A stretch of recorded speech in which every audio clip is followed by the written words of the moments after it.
तर आज बघू आपण second chapter सिस्टमॅटिक्स of living organism. त्यातील आपल्याला जो पार्ट बघायचा आहे तो सलाईन फीचर्स ऑफ 5 किंगडम्स. तर सर्वात प्रथम आपण बघू की ते 5 किंगडम्स कोणते आहेत. तर किंगडम मोनेरा, ठीक आहे. त्यानंतर number 2 kingdom protista.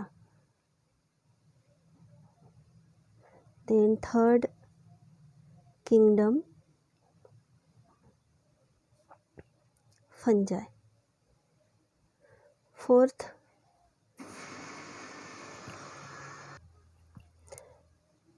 kingdom plantae. And fifth one is the kingdom animalia. तर सर्वात प्रथम आपण बघू किंगडम मोनेराबद्दल. तर सर्वात प्रथम बघू आपण किंगडम मोनेरा. तर यात जे ॲनिमल्स इन्क्लूड होतात ना ते युनिसेल्युलर असतात. म्हणजेच काय, हॅविंग 1 सेल, म्हणजेच एकपेशीय प्राणी. हे प्रोकॅरिओटिक ऑर्गॅनिझम्स असतात. प्रोकॅरिओटिक ऑर्गॅनिझम्स म्हणजेच काय की जे ऑर्गॅनिझम्स लोअर ऑर्गॅनिझम्स म्हणू शकतो आपण यांना, ठीक आहे. तर मोनेरामध्ये इन्क्लूड होणारे प्राणी हे युनिसेल्युलर प्रोकॅरिओटिक ऑर्गॅनिझम्स असतात. These animals are omnipresent, म्हणजेच found in all types of environment, म्हणजेच कुठेही आढळून येणारे हे ऑर्गॅनिझम्स आहेत, ठीक आहे.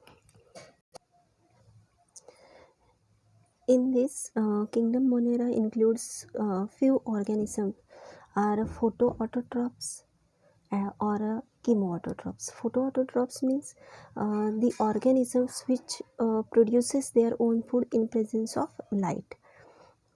तर यामध्ये जे ऑर्गॅनिझम्स येतात ते स्वतःचं फूड तयार करतात in presence of chemicals.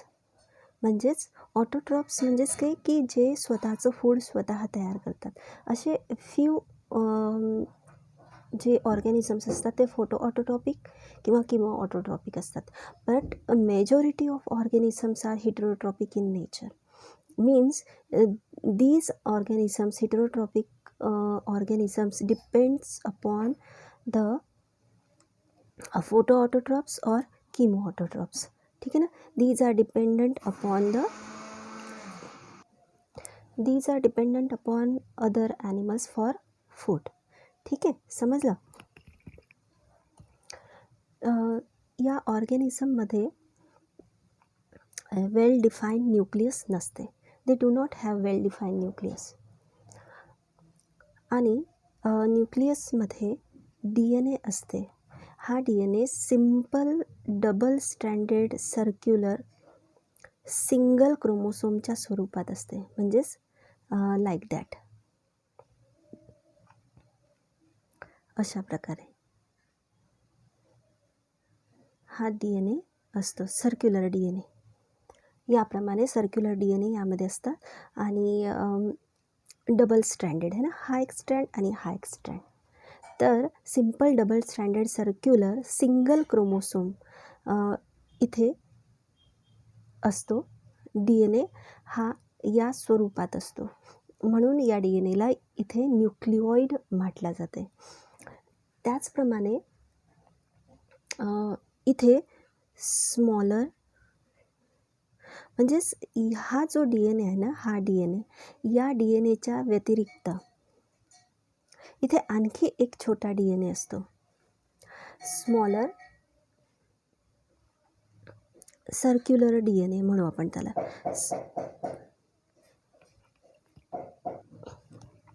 Smaller circular DNA which is in the form of extra chromosomal genetic material.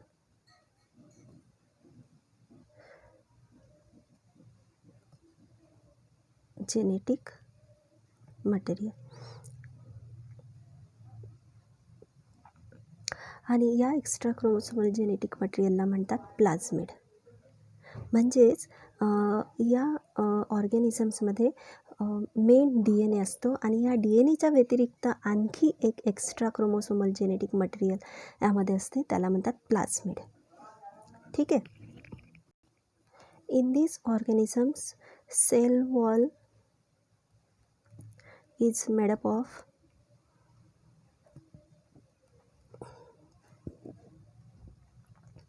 peptidoglycan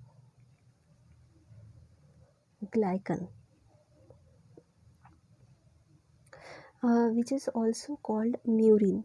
यालाच म्युरिन असं सुद्धा म्हणतात, पेप्टायडोग्लायकन किंवा म्युरिन. म्हणजे या ऑर्गॅनिझममध्ये जी सेल वॉल असते ना, ती पेप्टायडोग्लायकनने बनलेली असते. This peptidoglycan is a polymer of sugar and amino acid. आणि हे शुगर आणि अमायनो ॲसिड्सपासून बनलेले असतात.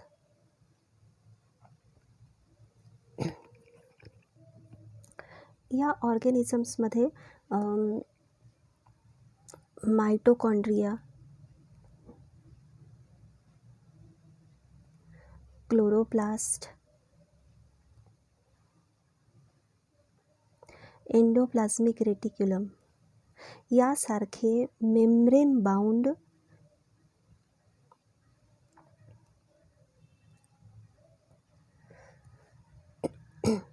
ऑर्गेनेल्स नसतात. ठीक आहे.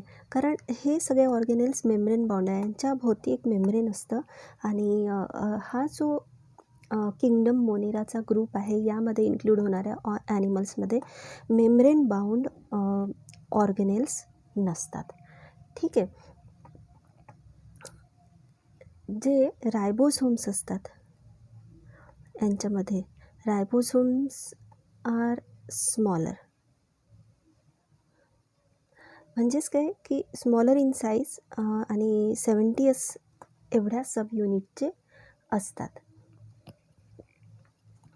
त्यानंतर मोड ऑफ रिप्रोडक्शन जर आपण विचार केला, मोड ऑफ म्हणजेच रिप्रोडक्शन कसं होतं आहे ह्यांच्यामध्ये. आता सिंगल सेल्ड ॲनिमल्स आहेत ना हे, तर रिप्रोडक्शन हे यांच्यामध्ये असेक्स्युअल होतं. म्हणजे there is no gamete formation. यांच्यामध्ये गमिट फॉर्मेशन न होता डायरेक्टली त्या सेल्सचं असेक्स्युअली विभाजन होतं, ज्याला बायनरी फिशन म्हणतात. ठीक आहे. बायनरी फिशन किंवा बडिंग किंवा कॉन्ज्युगेशन असेक्स्युअल रिप्रोडक्शन बायनरी फिशन आणि बडिंग प्रोसेसद्वारे होतं. बायनरी फिशनमध्ये काय होतं की एक सेल डिव्हाइड होते इंटू 2 सेल्स, हे बायनरी फिशन झालं. आणि बडिंगमध्ये काय होते की जो ऑर्गॅनिझम असतो ना त्याच्यावरती एक बर्ड फॉर्मेशन होते. ही बर्ड गळून पडते आणि यापासून एक नवीन ऑर्गॅनिझम तयार होतं, that is called as budding. तर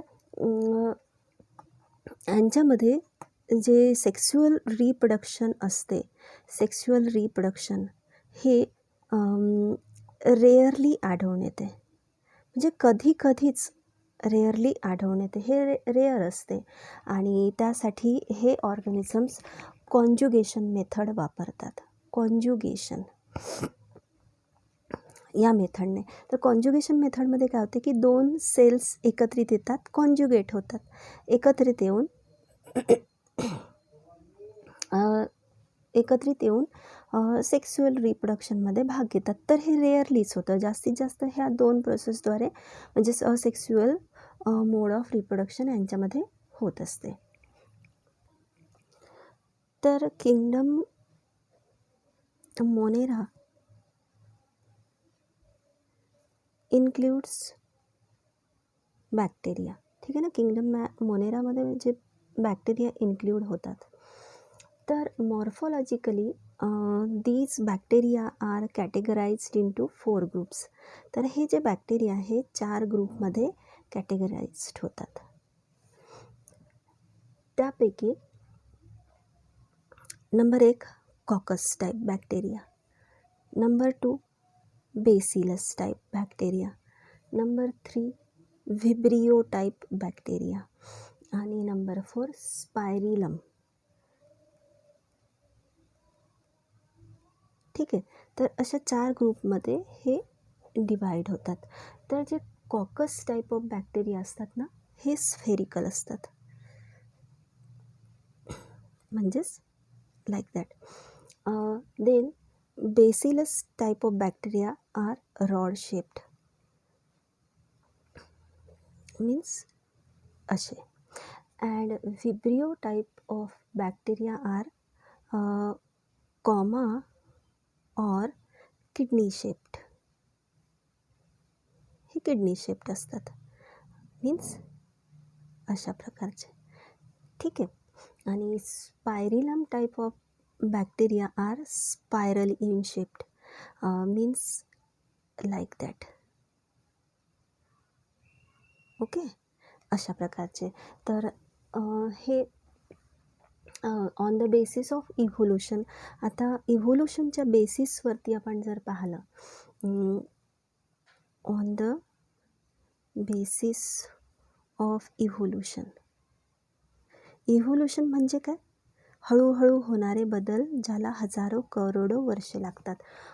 तर bacteria can be classified into 2 types. इव्होल्युशनच्या बेसिसवरती हे बॅक्टेरिया काही लाईक आर्की बॅक्टेरिया आणि दुसरं आहे यू बॅक्टेरिया.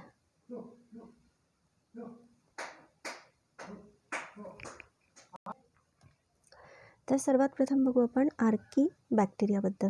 तर आर्की बॅक्टेरिया हे जे बॅक्टेरिया आहेत, these are mostly found in extreme condition. Extreme condition म्हणजेच काय की अशा ठिकाणी कोणीही जाऊ शकत नाही, अशा ठिकाणीसुद्धा हे राहू शकतात. So these bacteria are called extremophiles. ठीक आहे. Means these are present from volcanic craters, म्हणजेच ज्वालामुखी तिथे आपण जाऊ शकत नाही. सॉल्टी लेक्स, हॉट स्प्रिंग्स अशा ठिकाणी कोणी जाऊ शकत नाही. अशा एक्स्ट्रीम कंडिशनमध्ये सुद्धा हे जिवंत राहतात. ठीक आहे. तर जे बॅक्टेरिया हाय सॅलिनिटीजसोबत हाय सॅलिनिटीज म्हणजे जिथे खूप जास्त सॉल्ट असते, अशा एन्व्हायरमेंटमध्ये सुद्धा काही बॅक्टेरिया राहतात. दे विथस्टँड हाय सॅलिनिटीज आणि अशा बॅक्टेरियाला हॅलोफाइल्स म्हणतात. जे बॅक्टेरिया एक्स्ट्रीम टेम्परेचरमध्ये, खूप जास्त टेम्परेचर असेल किंवा खूप कमी टेम्परेचरमध्ये ते राहत असतील, तर अशा बॅक्टेरियाला थर्मोफाइल्स म्हणतात. तर हे अशा टाईपचे बॅक्टेरिया आर्की बॅक्टेरिया म्हणून ओळखले जातात. आपण एक कॉमन एक्झाम्पल बघू शकतो मिथॅनोजेनिक बॅक्टेरियाचं. मिथॅनोजेनिक बॅक्टेरिया, हे जे मिथॅनोजेनिक बॅक्टेरिया आहेत ना, हे रुमिनंट्सच्या गटमध्ये राहतात. रुमिनंट्स म्हणजेच काय? रवंथ करणारे प्राणी, जसं काऊ आहे, बफेलोज आहेत. तर अशा रवंथ करणाऱ्या प्राण्यांच्या गटमध्ये ते राहतात. गट म्हणजेच काय? डायजेस्टिव्ह सिस्टीममध्ये ते राहतात. आणि या बॅक्टेरियाचं, हे जे मिथॅनोजेनिक बॅक्टेरिया आहेत, या बॅक्टेरियाचा उपयोग बायोगॅस प्लांटमध्ये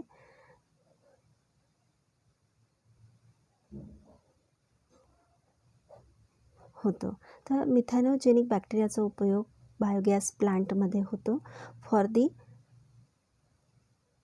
प्रोडक्शन ऑफ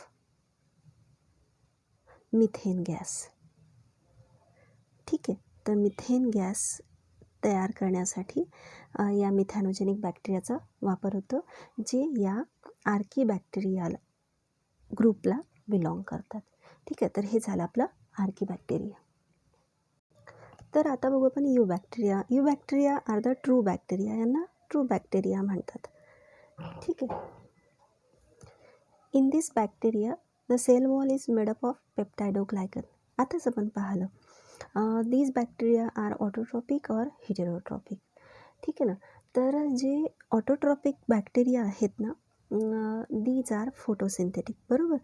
हे तर सगळ्यांना माहितीच आहे की ऑटोट्रॉपिक जे असतात ते फोटोसिंथेसिस करू शकतात. हे फोटोसिंथेटिक बॅक्टेरिया आहेत, ऑटोट्रॉपिक बॅक्टेरिया. आणि एक्झाम्पल आहे याचं chlorobium, means chlorobium means green sulphur bacteria. Green sulphur bacteria. ठीक आहे. दुसरा एक्झाम्पल आपण म्हणू शकतो क्लोरोमेटियम,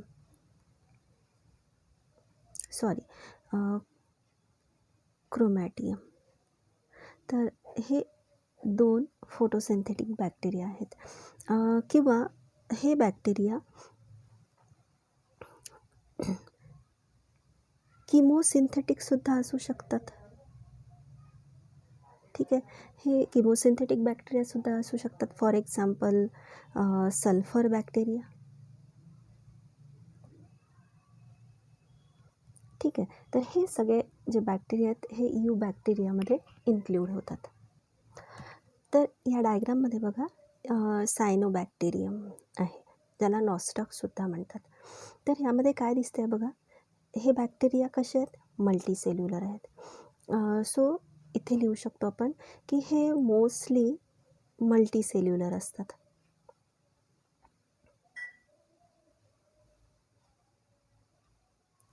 ठीक आहे. हे बॅक्टेरिया मोस्टली मल्टीसेल्युलर असतात, फिलामेंटस असतात. ठीक आहे, फिलामेंटस.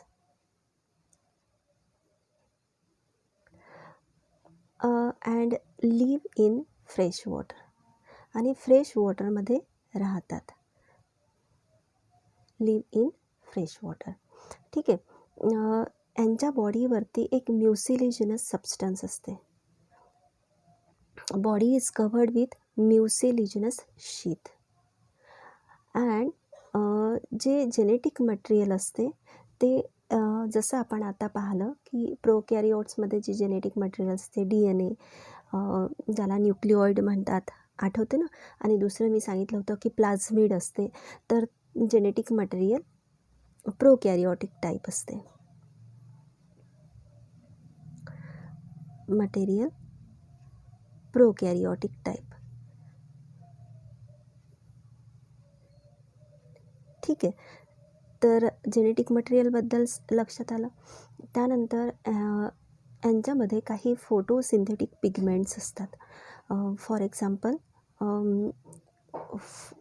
फोटोसिंथेटिक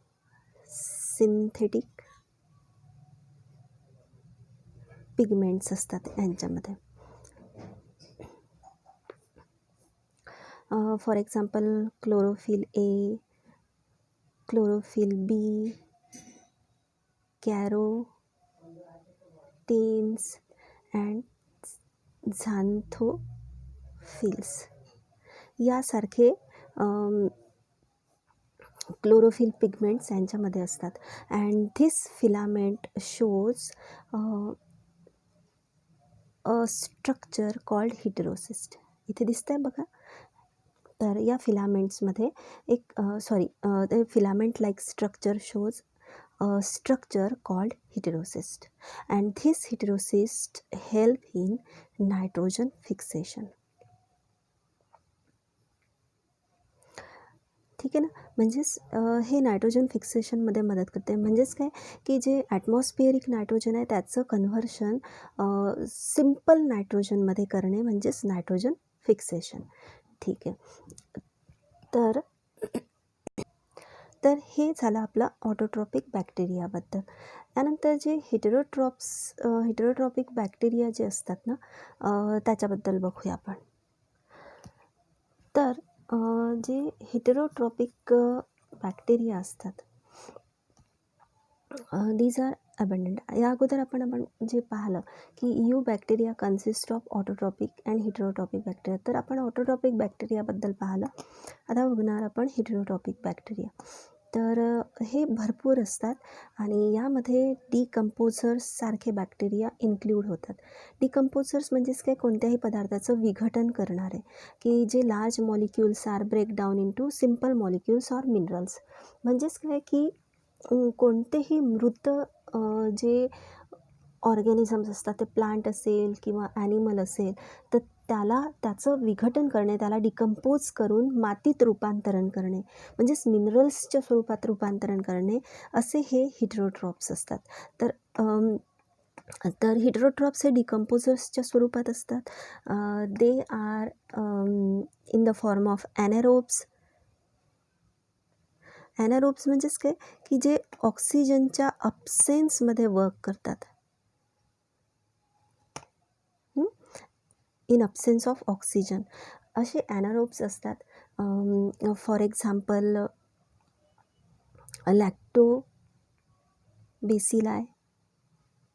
लॅक्टोबेसिलाय सारखे ॲनारोब्स हे काय करतात, they help in curdling of milk. दुधाचं दहीमध्ये रूपांतरण करतात. Curdling of milk. ठीक आहे. तर काही बॅक्टेरिया ॲनारोबिक बॅक्टेरिया असतात. काही बॅक्टेरिया नायट्रोजनचं फिक्सेशन करतात. आपण हिटेरोट्रॉपिक बॅक्टेरियाबद्दल बोलत आहोत. नायट्रोजन फिक्सेशन करतात. नायट्रोजन फिक्सेशन म्हणजे काय, मी आत्ताच सांगितलं तुम्हाला. फॉर एक्झाम्पल आहे अझोटोबॅक्टर. अझोटोबॅक्टर हे काय आहे, फ्री लिव्हिंग सॉईल बॅक्टेरिया आहे आणि हे जेव्हा सॉईलमध्ये असतात तेव्हा हे नायट्रोजन फिक्सेशन करतात आणि जे प्लांट्स स्वतः नायट्रोजनचं फिक्सेशन करू शकत नाही, तर ते प्लांट्स या अझोटोबॅक्टरपासून हेल्प घेतात. कारण नायट्रोजनमुळे प्लांटची 50% ग्रोथ होऊ शकते. ठीक आहे. तर काही बॅक्टेरियाचा उपयोग अँटीबायोटिक प्रोडक्शनमध्ये सुद्धा होते. Antibiotic production. ठीक आहे. म्हणजेच अँटीबायोटिक तयार करणे. फॉर एक्झाम्पल यामध्ये इन्क्लूड होणारा स्ट्रेप्टोमायसिस.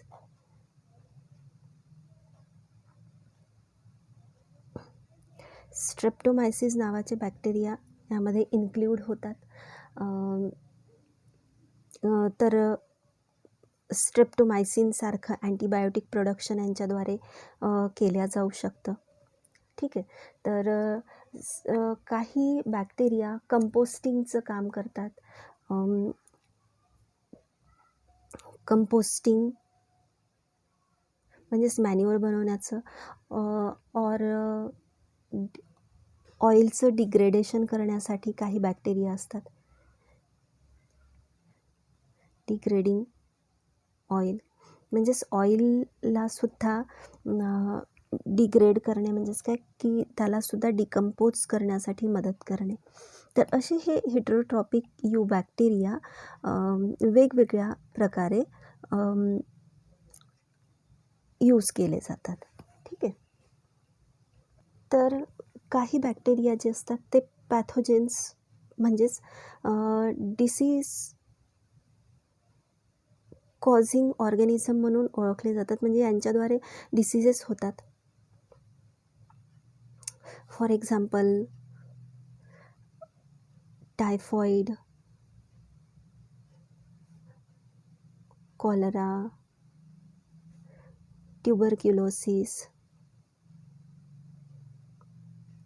टिटॅनस यासारखे रोगकारक पॅथोजेन्स या बॅक्टेरियामध्ये इन्क्लूड होतात. ठीक आहे. तर हे झालं आपलं बॅक्टेरियाबद्दल. त्यानंतर बघणार आपण मायकोप्लाझ्मा. तर मायकोप्लाझ्मा काय आहे, it is a genus of bacteria. बॅक्टेरियाचंच एक जीनस आहे. हे बॅक्टेरियाचाच एक प्रकार आहे. तर हे स्मॉलेस्ट असतात आणि त्यानंतर these mycoplasma, they do not have cell wall, यांना सेल वॉल पण नसते. ठीक आहे. यांचे पुष्कळसे फॉर्म्स जे असतात ना ते पॅथोजेनिक असतात. तर मायकोप्लाझ्मा आर पॅथोजेनिक, म्हणजेच यांच्यामुळे डिसीजेस होऊ शकतात. हे डिसीजेस कॉज करू शकतात. ठीक आहे. आणि डिसीजेस कॉज केल्यानंतर एकतर they have no cell wall, यांच्याकडे सेल वॉल नाही आहे, बरोबर. सो सेल वॉल नसल्यामुळे they are found resistant to antibiotic. म्हणजे कोणतंही अँटीबायोटिक, समजा मायकोप्लाझ्मामुळे एखादा रोग आपल्याला झाला, तर आणि रोग झाल्यानंतर आपण अँटीबायोटिक घेतले तर हे अँटीबायोटिक निकामी होतात. कारण मायकोप्लाझ्माला सेल वॉल नसल्यामुळे त्यांच्यामध्ये एक रेझिस्टंट पॉवर येतो अगेन्स्ट अँटीबायोटिक.